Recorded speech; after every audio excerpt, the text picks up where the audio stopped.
President Trump at a lunch meeting with Senate Republicans on Tuesday attempted to quell mounting GOP anxieties over his prospects for re-election and the future of their majority, which have been thrown into doubt by the coronavirus pandemic and soaring unemployment. Trump urged GOP senators to stay unified and play offense by taking the political fight to Democrats, repeating to them his accusation that senior Obama administration officials tried to sabotage his campaign and incoming administration in 2016 and 2017. He sought to assuage their concerns about polls showing presumptive Democratic presidential nominee Joe Biden with a healthy lead in key states by emphasizing the enthusiasm advantage he has among base voters. And on the crucial issue of jobs, Trump voiced confidence that the economy would bounce back by the election despite a national unemployment rate that stood at 14.7% in April and is expected to rise well above 20% in the next month. Senator Shelley Moore Capito, RWBA, said the main message from Trump was, "Let's stick together here and things are going well." Senator Roy Blunt, RMO, said the president's comments on the economy were completely in line with his optimism about a V-shaped recovery and a strong third and fourth quarter and an even stronger year next year.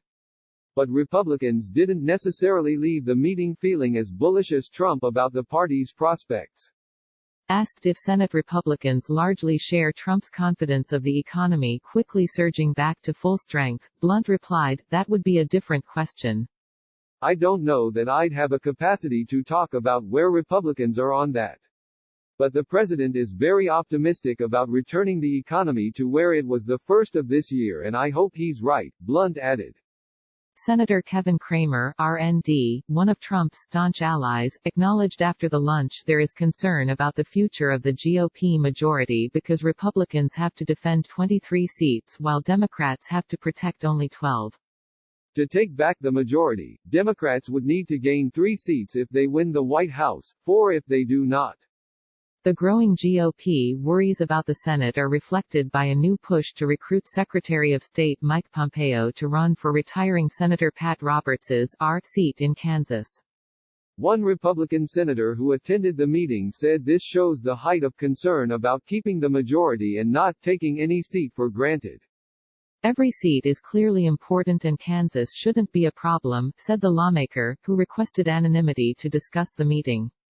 Trump has directly urged Pompeo to reconsider running for the Kansas Senate seat and White House allies have done so as well in recent weeks, according to a Senate Republican strategist. On the presidential race, the senator said Trump came to the meeting armed with his own numbers, which contradicted recent public polls showing him trailing Biden in key swing states. The president had polls showing how well he's doing, said the source. Trump painted a rosier picture of Republican prospects than indicated by recent polls showing Biden leading Trump in states such as Arizona and Florida, which are crucial to his re-election. Senator John Cornyn, Texas, said Republicans are well aware of the polling ahead of this year's election but noted that Trump doesn't appear concerned.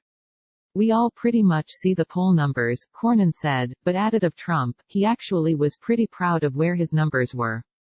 Initial GOP optimism about the ability to quickly reopen the U.S. economy has given way to trepidation as the nation's testing program is well behind schedule.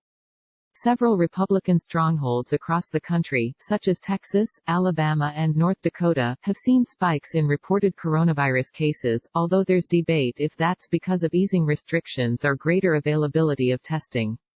Republicans have expressed concerns about the shortage of testing for nearly 2 months. Senators themselves don't have access to point-of-care testing machines that provide results in minutes instead of days. They gathered in a large hearing room in the Senate Hart Office building on Tuesday to meet with Trump without getting tested, even though White House staff who come near the president get tested regularly. Trump sought to reassure Republicans on the testing front by asserting that there will have been 13 million tests nationally by midweek.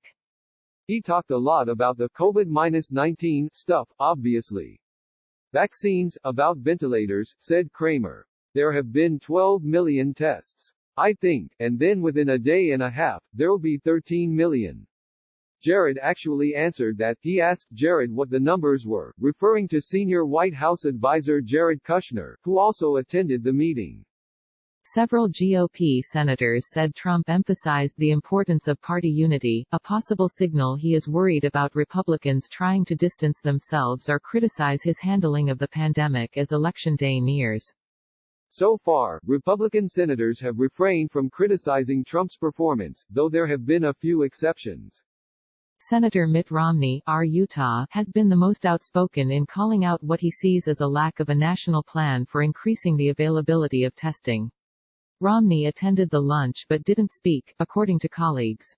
Trump urged GOP senators to ramp up their attacks on Democrats and reiterated his allegation that senior Obama administration officials tried to undermine his campaign and presidential transition team in 2016 and 2017. He pretty regularly reminds us that we're not as tough as Democrats are. That they play more for keeps, that they stick together better, said Kramer. He just said, "Be tough. Be tough," the senator added. I take it that he's referring, politically speaking, as we go down the stretch, don't expect them to do you any favors.